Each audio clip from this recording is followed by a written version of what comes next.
we go. This week in Retronauts, it's a bustle in your hedgerow. Hi everyone, I'm Jeremy Parish with Retronauts here at MAGFest with that guy. That guy. Oh, me, Bob Mackey. And that guy. Hi, I'm Chris Sims. I'm a comic book writer, and I look forward to bringing my expertise in a completely silent medium to this panel. Can we say bustle in your hedgerow in this panel? I already said it. Okay, we're working blue. It's rated T for teen. Is that blue? I don't know. I think so. It's a Britishism, so who knows what it means. But hi, yes, because this is MAGFest, the Music and Games Festival. Is that what it stands for? I think it is. Cool. We thought we would talk about music and games, music in games, and the history thereof, as seen through the lens of Nintendo's R&D1 division. So we'll, I guess, just jump right in? Yeah? Okay, cool. Yeah. So in the beginning, video games had sound, but not much music. I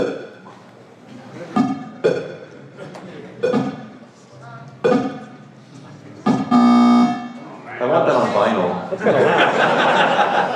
I'm going to turn that down. But yeah, you know, people realize, like, there is a certain musicality to these weird, harsh electronic beeps. It was an age of experimentation and drugs. It was the 70s. And so people started saying, well, could we, you know, make music out of video games? So you had folks like Gentle Giant, who took those sounds you just heard and turned them into a song.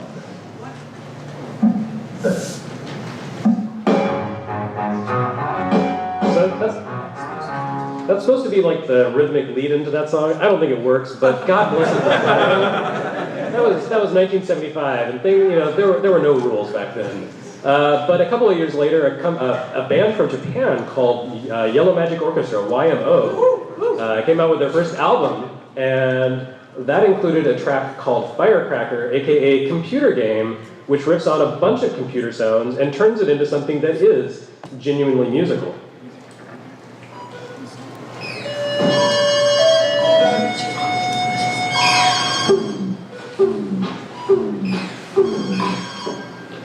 So anyway, it was a long journey from those horrible little sounds we heard in Pong to where we are now with video game music. And there were many experiments along the way, and lots of mistakes, lots of successes. I really feel like looking at Nintendo, and Nintendo R&D1 specifically, is a great way to just sort of come to a better understanding of how video game music evolved over the years. Because, you know, Nintendo R&D1 was kind of like the core Nintendo development group internally. They were responsible for a lot of the hardware and great innovations that you saw at Nintendo. And also, the organization, the group, existed for like 25 years with a lot of continuity within the staff. So you really get a sense of how these people's discipline and approach to music, creating music out of video games, shifted over time. And we're going to see that. You know, there's a few names we'll see repeatedly over the next hour. And as music evolves in the video games that they worked on, you get a sense of how they were growing as artists and coming to a better understanding of how to use music. I think it's interesting because, you know, we started with Pong, and Nintendo created its own Pong games.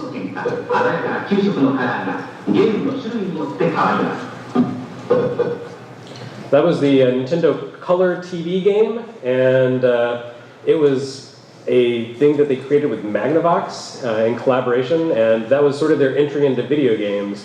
And the guy who worked on those with Magnavox was an engineer from, I want to say, Sharp. I don't know exactly how it works, but Masayuki Uemura joined the company and helped develop the NES. But the TV game line went through a few different iterations, and one of the most notable and final iterations was a redesign of the hardware that was created by, designed by a young fellow named Shigeru Miyamoto. And a couple of years later, he would become extremely important for Nintendo when he gave them their first video game hit. But I've been talking a lot, so I don't know if you guys want to get a word in edgewise before we launch into this. I'm waiting for the actual music to start. I mean, the actual video game music. Don't you love you some YMO? I'm going to perform it all. All right, so let's see where we are now in my video reel. Oh, there we go.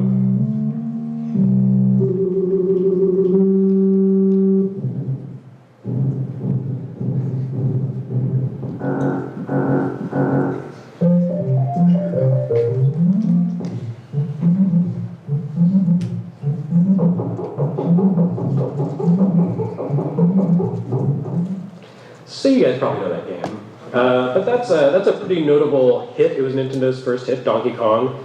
And it's also an early example of video game developers integrating music into their work. And this was in the days before, standardized platforms, before people programmed video games. They actually put their games together as discrete logic boards. And I recently read an interview with the composer on Donkey Kong, Hirokazu Hip Tanaka, where he was talking about how instead of creating music, he was basically like torturing diodes to get the sounds right. And that's why Donkey Kong has such kind of distinctive sound. Like if you compare it to, Pac-Man or something, Donkey Kong has this kind of weird muffled quality to the audio. It's not just your video, it sounds like it's being played through an amp that's underwater. Yeah. I mean, when you play it in the arcade, that's exactly what it sounds like. And it's a game that's really hard to emulate the sound perfectly because of that. And the game was recently put on Switch as part of the Arcade Archives.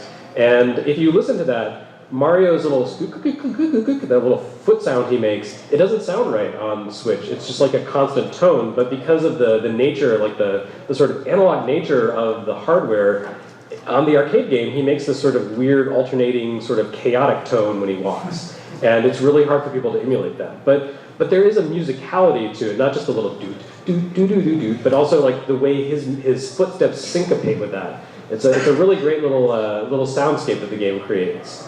And I mentioned Hip Tanaka. He had actually joined Nintendo the year before Donkey Kong as the hardware, like the sound hardware creator for a game called Space Firebird, which is no great shakes, really.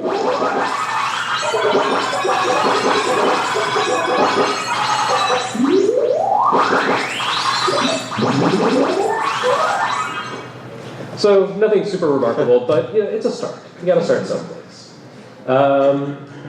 So anyway, yeah, I think at this point maybe we should talk about the Nintendo divisions just to kind of get a sense, because Nintendo did kind of work in silos. You had R&D1, R&D2, R&D3, and R&D4. Plus there are some other R&D. I mean, R&D is research and development.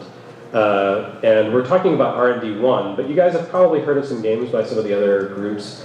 Chris, you seem a little, this is not your area of expertise, I think. It is not. So what do you know of Nintendo's internal groups? Well, I know that R&D4 became EAD. Well, there you go. And that was Miyamoto's group. Right. So they made Mario. Right. So was one Gunpei Yokoi? It was, yeah. Yeah. So they did stuff like Game Boy and Game Boy Camera and Virtual Boy and so on and so forth, whereas Nintendo R&D4 was doing the big hits. Virtual Boy was not a big hit. You also had R&D2 and R&D3, and we can kind of get a quick overview here with some more videos. R&D1 did games like this. Okay, this is a good game. Super Metroid. But listen to the sound here. Have you written about this game before? Once. Actually, someone just pitched an article to me and was like, hey, can you write about Super Metroid? And I said, no, let's let someone else talk. I just learned that game for the first time like 3 months ago. So this is R&D2, Mock Rider.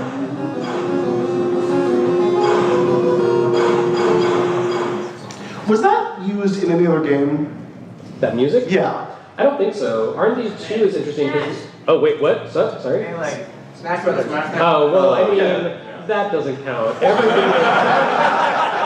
Every video game song ever composed is in Smash Bros. It sounded really familiar, and I couldn't place it because I never really played Mock Rider, but when I was 19, I was unemployed, and I played Melee for about 4 hours a day, so that would be why that sounded so familiar.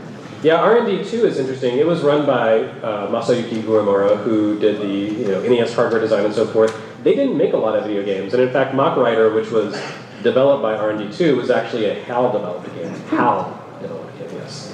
And then there was R&D3, which mostly focused on games for the Western audience, like Pilot Wings. Yeah. Great music. Yeah, how come I can't hear the music yet? I guess that's just like the sound of the wind whipping around your ears. You know this guy.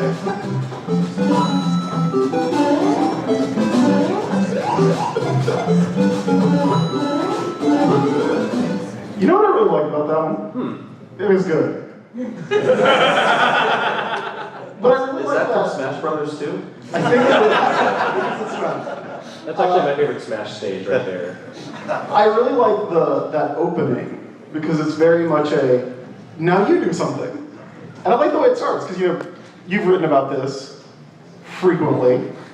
Once or twice. Mario Brothers 1, starts with what is essentially, the title screen. The title goes away, and then you're just standing there, and there's a ticking clock, and the music is very good at cueing you to be like, da-da-da-da. Your turn. Press a button. It's ta-da! Yeah, so Super Mario Brothers music was composed by a guy named Koji Kondo, who joined in the mid-'80s. But a lot of the music we're going to be talking about here is going to be by Tanaka, who, like I said, joined in 1980, and was kind of the company's musical mainstay, aside from the Mario games, throughout most of the 80s.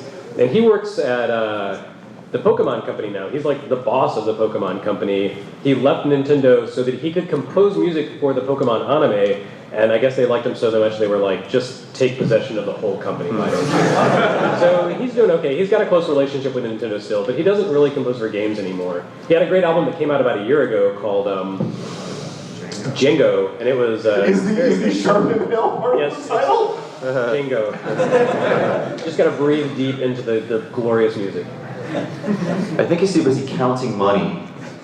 I don't know about that, but he's a cool guy. Yeah. So all of this is just to kind of give you some context for what we're talking about here. Nintendo's R&D groups don't exist anymore. In 2003, the company had an internal reorganization, and R&D1 and R&D2 were merged into a group called SPD, which I think is Software Planning and Development. Space Police Decorator. And there's like IPD too.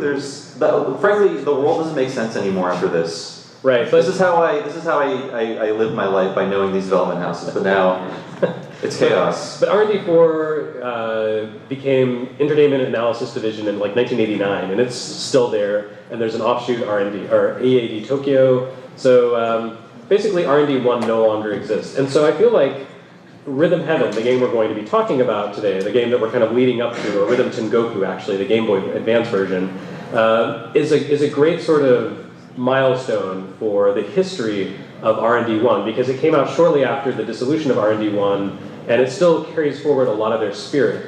And I feel like it's the sort of synthesis and culmination of everything that R&D1 and Nintendo were working for in terms of integrating music and video games into sort of a single synthetic entity. And I'm a big fan of Rhythm Tengoku, and I'm very sad that it never came over here. But it's, even though it's Japanese language, it's music, and that's universal. So if you ever have the opportunity to track down Rhythm Tengoku for Game Boy Advance, I highly recommend it.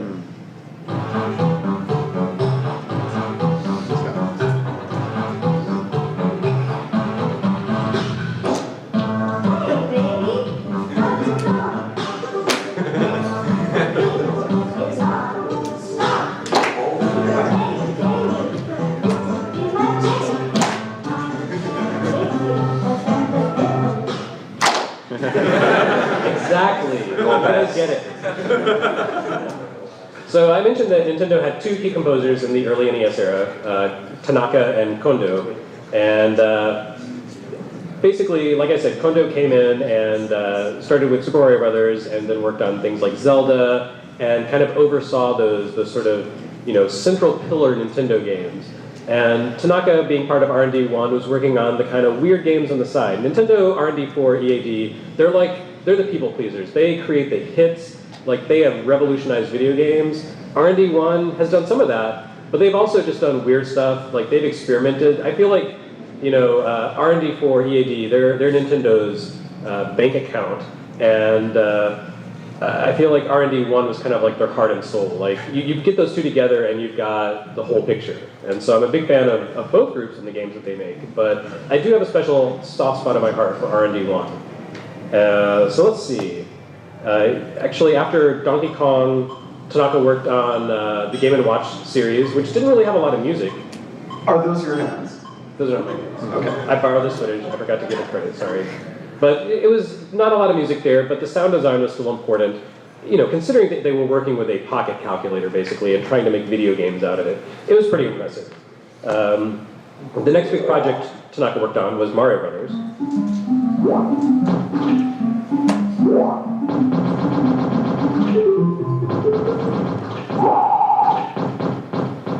And And it does a lot of the same sort of jingly, like, building the sound effects of walking into the soundscape of the game in place of having lots of active music in it.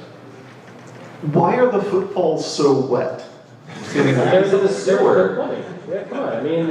Okay, yeah. But that actually makes plenty of sense. Like, Mario changes his boots after he plays a video game. Yeah. He's got it. He's not wearing those to the tennis court. So around the time that Mario Brothers came out, Nintendo launched its first console, the Famicom family computer, in Japan, and it quickly became a hit. And R&D1 did a huge amount of work creating the games, the early games, the black box games as we know them in America, for the NES, the Famicom. R&D2 also did some work, but most of it was R&D1, and so most of the music that you saw in these games came from R&D1 and therefore Tanaka. So like all the memorable musical ditties you saw in those games, that's Tanaka. That is a banger.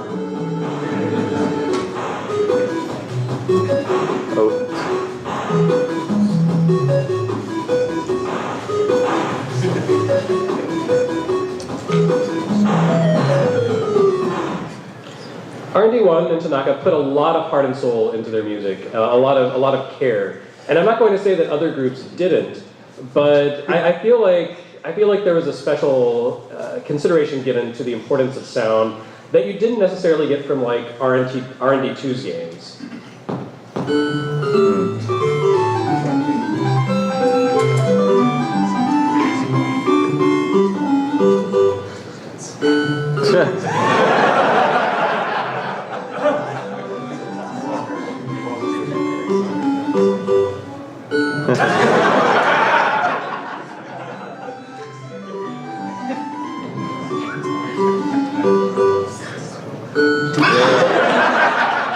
Last one, I promise.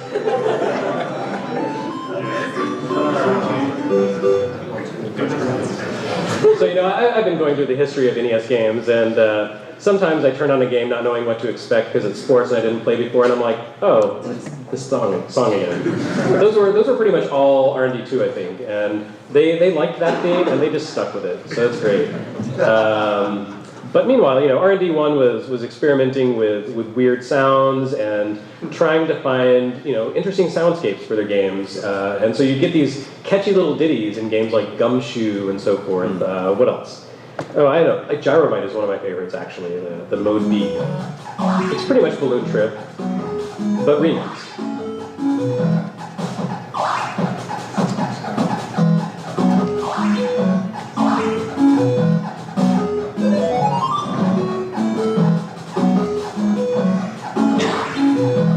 That is intensely painful to watch. Oh, sorry, I should have considered the seizure effect on that one. I mean, on all levels. Yeah. That was a Rob game, and so the flashes are telling the robot, "Hey, do something," and you know that's all integrated into the soundscape. The little flashes and the sound of Dr. Vector, is that his name? I think so. It's like Hector and Vector. Hector and Vector, yes. The legacy of these games that you don't want to play or can't play is the soundtrack.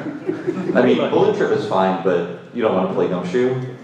Yeah, Gumshoe's not great. I do like Gyromite. When you play Gyromite with Rob, it's actually really interesting. It's like this challenging puzzle. And, you know, you've got great music to it, too, so who hates that? But, you know, after these kind of early NES games came out, Nintendo started really thinking about how they could expand the depth and substance of their games, and so they added a supplement to the hardware called the Famicom Disk System, which added new audio capabilities and new storage capacity to the hardware.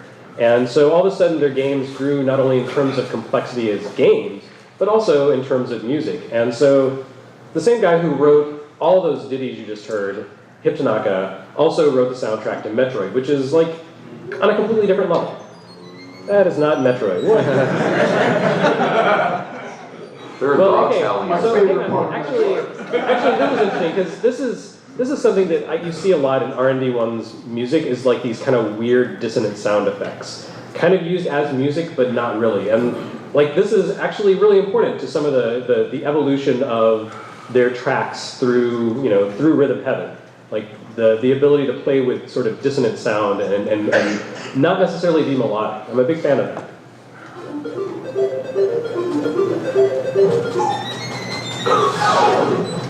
Anyway. It's like after you get the Wario, right? Something like that. There we go.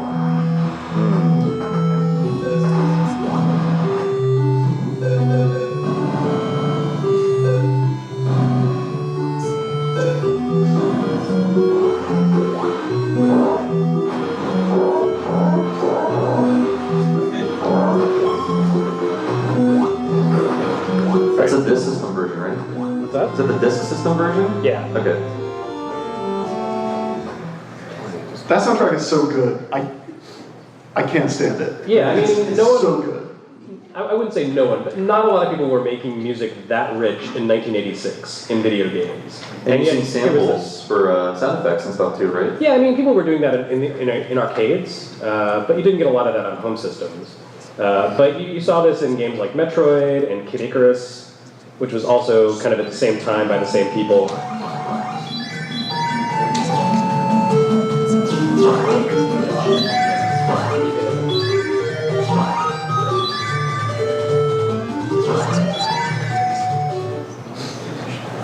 I didn't include Pitt's taking damage sound effect because I don't want anyone to sue us for damage to their ears. But yeah, like you just kind of see music continue to evolve. And so, yeah, I'm just going to kind of go through like the best of, I think, at this point. So, you know, again, all this is Hip Tanaka. Here's Hip Tanaka taking Russian melodies and making Tetris.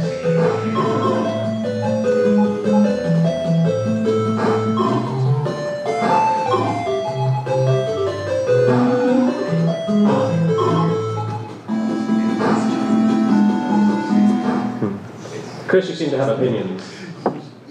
He went for the single instead of stacking it Oh, up. I see. So not opinions about the music. No, the music's very good. It's about my game capture. Let's analyze this. I was just recently watching a Polygon video with Brian David Gilbert talking about the scientific formula for the game of the year. It's very good, funny, 15-minute video.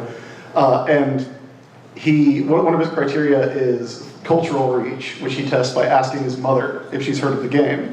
And he mentions, what's the Tetris one that came out this past year? Tetris Effect. Tetris Effect. And like, her response is to like sing that song. It's so, I love it because it's very tense music that you don't notice is tense until you're about to snap your Game Boy in half. It's very Russian. Like it's upbeat and seems perky, but then there's like this. But it's minor key. Yeah, like it's actually kind of gloomy underneath. Like it's like, you know, a Dostoevsky novel in video game music form. Chiptune Dostoevsky. I think we can all agree that Tetris is the Anna Karenina of the Nintendo. Sure. Nintendo R&D1. So of course then you have, you know, R&D1's take on Mario.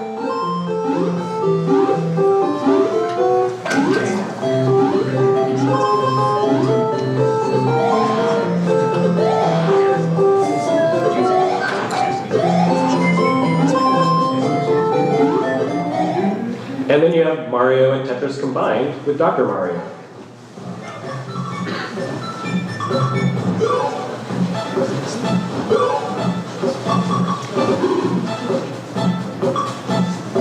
Was Fever too obvious? I like this one. Okay. It's very chill. Okay, so once again. Before you move on, does everybody know that Super Mario Land rules? Because I didn't know that until I picked it up. I was sick one day, and I just popped open the 3DS Virtual Console, and I'd never played any of the Game Boy Mario games. Those games rule, and that's like a secret no one tells you. I think everyone agrees. Yeah, they're extremely good. If you haven't played them, they hold up really well. I say don't start with one. You should finish with one. Don't start with one. Play them all. Complete it. Complete it. Do it all. Everyone agrees with me. All or nothing. I believe in starting from the beginning, even when the beginning is terrible. Same. So please don't listen to our early Retronauts then. All right, so all the R&D1 music we've looked at so far spans a decade nearly, and it's all been by one guy, Hirokazu Tanaka. He had a tremendous output, and all his music has been great and just getting better as it goes.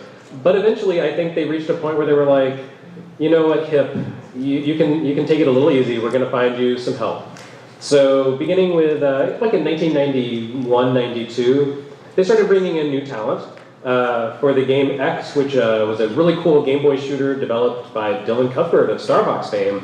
Nintendo collaborated on it, Nintendo R&D1. So Hip Tanaka did do some music, but they also brought in a guy called Kazumi Totaka, who you may have heard of.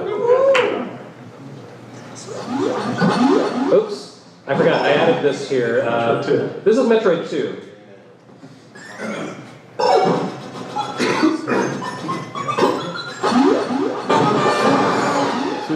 And that's them doing their dissonant sound thing, which again, I feel is a very important element of R&D1 music that doesn't get discussed all that much.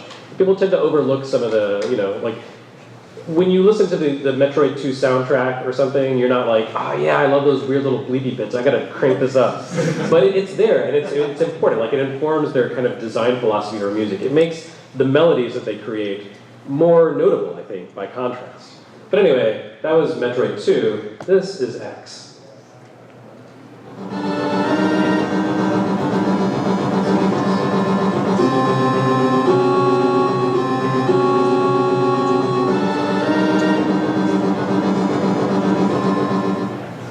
So anyway, that's I think that was actually Totaka's first project with Nintendo. So it's kind of remarkable in that sense, notable in that sense. It's also like an amazing piece of tech for Game Boy. If you ever had the chance to play it, it's kind of confusing, but I definitely recommend checking out just so you can say like, how is my Game Boy doing that? And that was really kind of R&D1's thing, was doing weird stuff no one expected with their hardware. They were really great at that. I forgot to mention that Metroid 2 was composed by a guy named Ryoji Yoshitomi, whose name appears much more frequently in later R&D1 projects. Anyway, so after X, Totaka actually took lead on Super Mario Land 2. Oh yeah.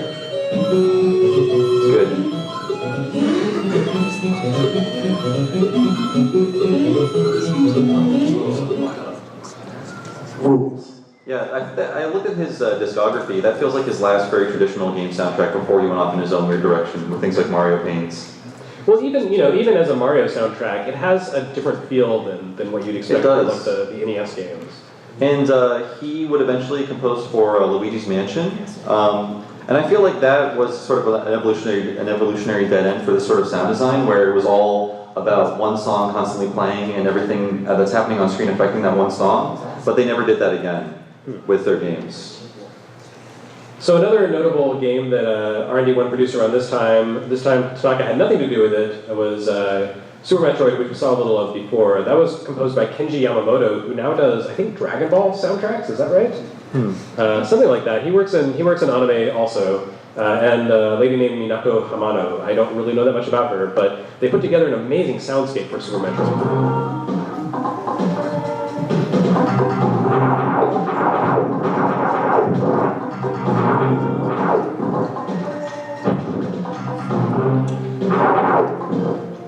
Everything about Super Metroid has a very distinct quality to it. It's, the Super NES had a weird sound chip, and it kind of stands out. Like, you can tell a Super NES soundtrack just by listening to it because of that sort of muffled, low-quality sampling that they used.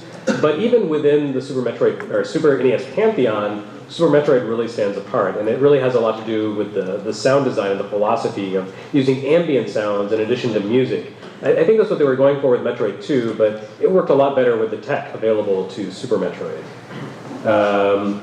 And something interesting that I just recently discovered.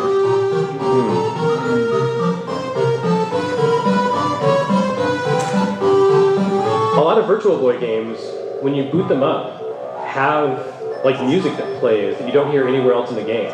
Not all of them do this, but it's a really weird, interesting thing that I was unaware of until I recently tackled Virtual Boy.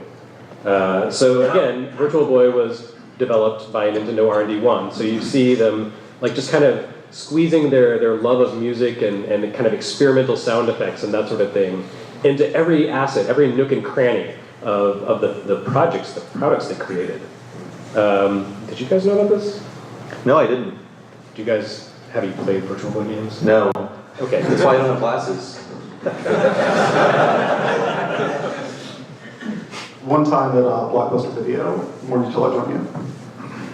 Okay, but you're okay, right? You didn't suffer any permanent damage? Maybe not. Visually?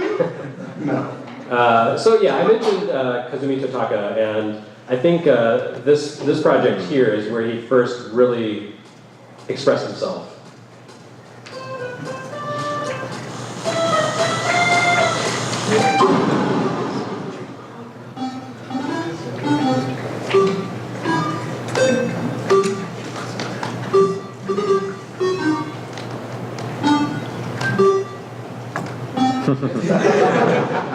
I mean, that's a composer who has his own little trademark melody that he slips into games wherever he can. It's an Easter egg or something. That's where it's the easiest to find. Yeah, every other game you have to wait 20 minutes on a screen for it to show up. Or it's like integrated into some other tune or something. But yeah, again, it just kind of shows the love that you saw and the creativity behind the integration of games and sound and music. It's a kind of a trademark, I think, of Nintendo now. Like, look for the Totaka song. Well, Mario Paint in particular is really easy because it was a weirdly, for being called Mario Paint, it was a weirdly music-focused game because it had that thing where you could arrange the sound effects. And I remember Nintendo Power printed a guide where you could put like your favorite game, like you could recreate your favorite game songs in Mario Paint. And so they would tell you to do like the Mario theme and I think some Castlevania music they had like a little printout for. It was really interesting. Mm-hmm. It is interesting, and so much of that carried forward into like Mario Maker, but not the musical part. That was a huge letdown that Mario Maker didn't really have like its own create your own Mario section. It was just wah wah. You know what I'm talking about. I know exactly what you're talking about. I spent a fair bit of time with Mario Maker. Mm-hmm.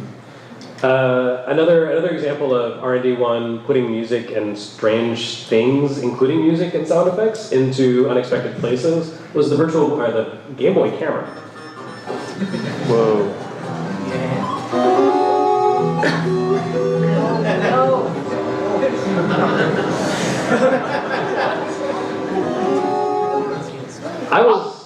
Go ahead. I watched that when you sent me this video to prepare for this panel. Why is the Game Boy camera the scariest game ever made? Why is PT only available on the Game Boy camera? Yeah, the Game Boy camera was actually developed pretty much in its entirety by Hip Tanaka. It was a project that he headed up, and so there is music and sound integrated into it on every level. It was, I think, one of his last big projects at Nintendo. But it really, like, it's kind of like Mario Paint. Like, even though it's ostensibly about taking pictures, it's also very musical, and people kind of use the Game Boy camera to create music. They've like, you know, found ways to abuse it and create sounds out of it. What are you running from? Exactly. Mortality, probably.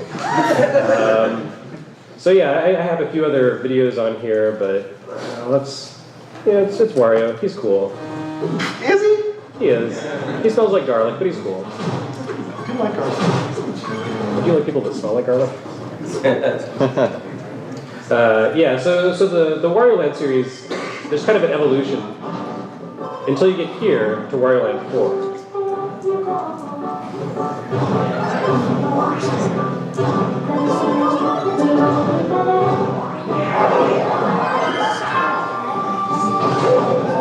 Yeah, this game and WarioWare are the only games that sound like this.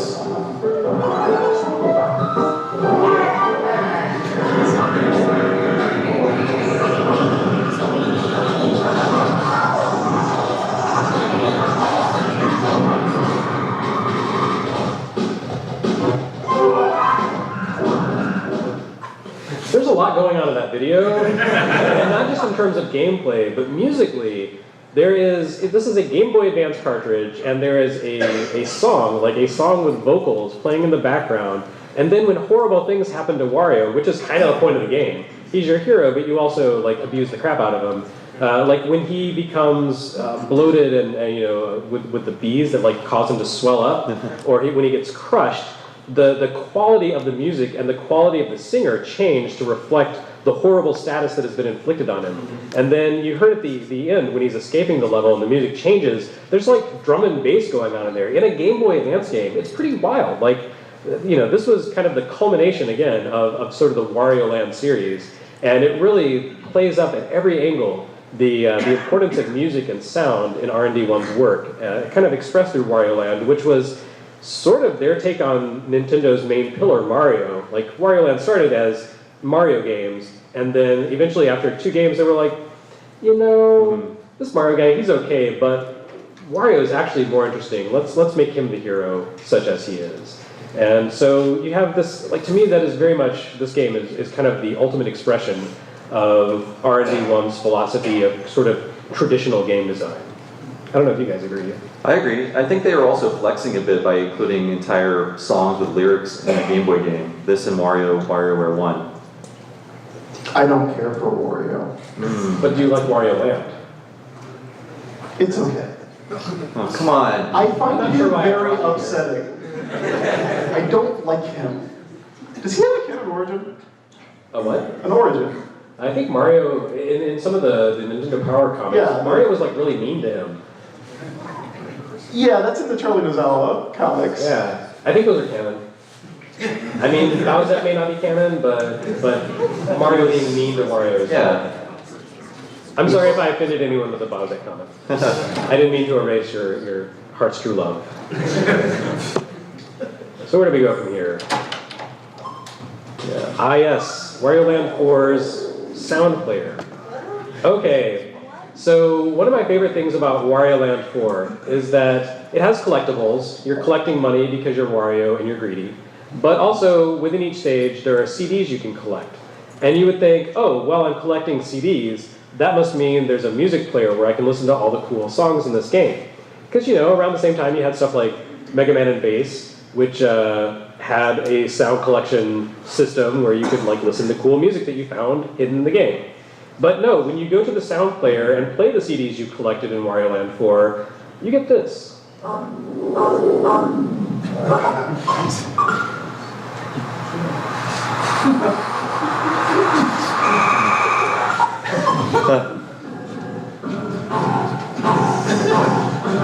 It's the Silent Hill soundtrack.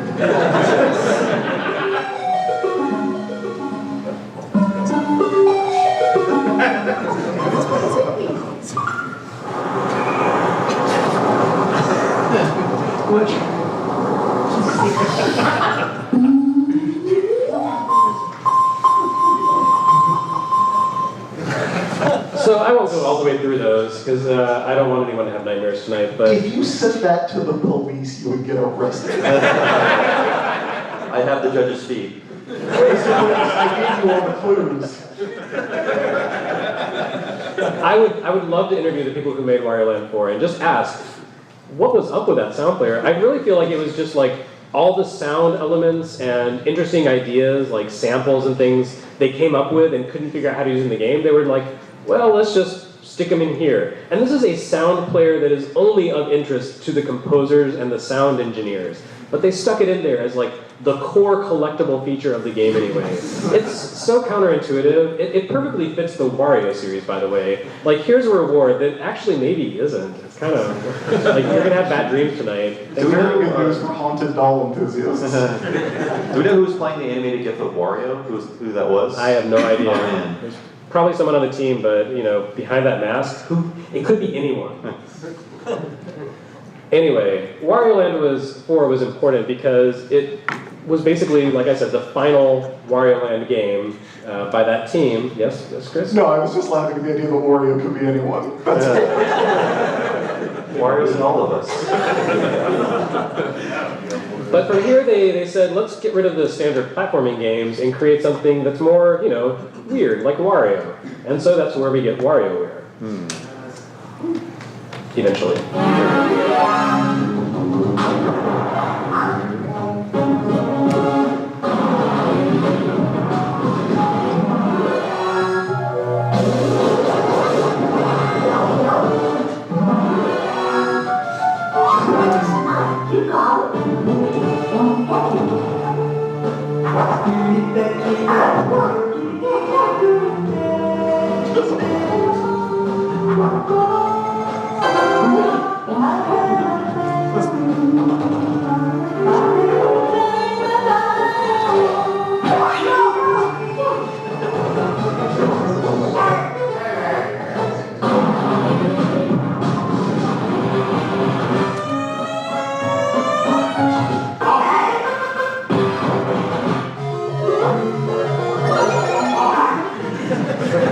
So those are all R&D old games they were referencing. Pretty much, R&D1. yeah. I like how in this game when they remake something like Mario, a game their team did not make, they make it crappier. Some fun trolling from Nintendo. I actually really like the WarioWare games, largely because you do not interact much with Wario. You know? You're his wage slave. Yeah, but He's your boss. I already had like an anti-capitalist hatred of You wake up every Wario. morning and there's an angry email from Wario in your inbox saying, hey, where's this project? I need a TPS report. You're going to have to come in this weekend. I've been a full-time freelancer for 9 years, so that is not new. But the Mona Pizza song in the WarioWare games is extremely good. I put WarioWare in here because to me it is, going one step beyond Wario Land 4 in terms of taking just everything from 20 odd years of R&D1 history and just throwing it together into something genius and brilliant. I mean, I showed off the the 9-volt games because they are, extremely self-referential to R&D1's old works. But, even beyond that, you see the things that we've talked about over the course of this panel, like the distorted sound effects and the weird sort of dissonant audio elements and sampled music and like weird things that don't match up visually and audibly, orally, what's the word I'm looking for? Orally. Thank you. So yeah, like it's a work of genius in my opinion, and it's amazing that they crammed all of that, not just the many different micro games, but also all those crazy audio effects and music into that little tiny Game Boy Advance cartridge. But that was basically the final step before we got to Rhythm Tengoku, which takes everything about WarioWare and takes it to the next step, but does it in the context of a game that is explicitly about music. And I think that might be the first R&D1 game, well, it technically was SPD, but the first of their games that was specifically pitched as a game about music, because it is a game where you have different songs and you are basically performing actions in time to the music, but it draws on the WarioWare microgame concept. So there is this sort of element of comical, I don't know, just watch.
Some of you beat that level and some of you did not.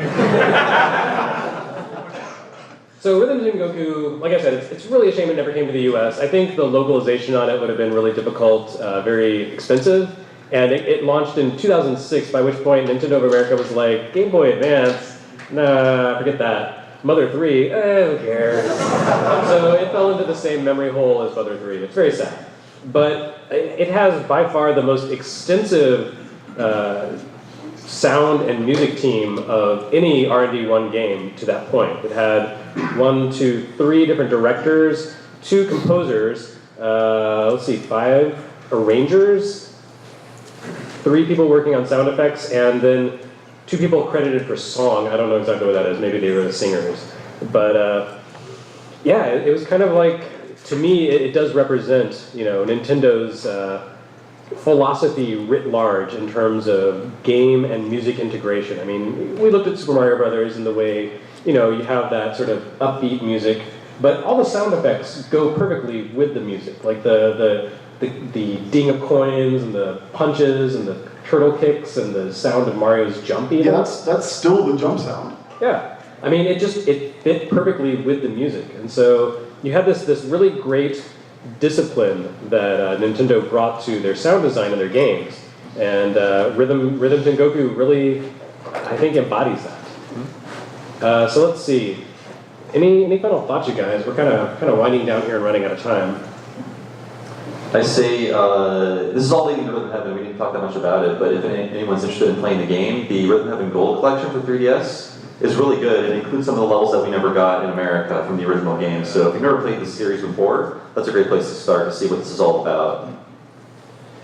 And yeah, so I guess that's pretty much where we are, because after Rhythm Tengoku, R&D1 no longer existed. They became SPD. They had a lot of staff turnover and so forth. But I do feel like that spirit still kind of shows up in some of their games from time to time, and not just Smash, although definitely in Smash. Mm-hmm. We've never really talked about it, but since we're talking about music and soundscapes and stuff, do you two have a particular favorite piece of classic video game music?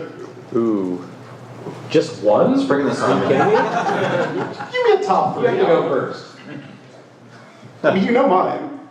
Is it DuckTales? It's the Moon theme from DuckTales and Bloody Tears from Castlevania 2. Oh my god. Pretty awesome. I mean, I've done like a dozen podcasts about the classic game music that I love, and I'm still just scratching the surface. But if I had to pick one,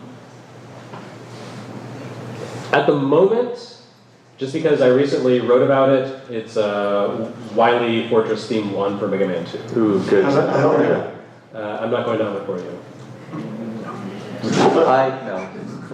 I would say, off the top of my head, it's underrated, but Magnet Man's theme from Mega Man 3. Yeah.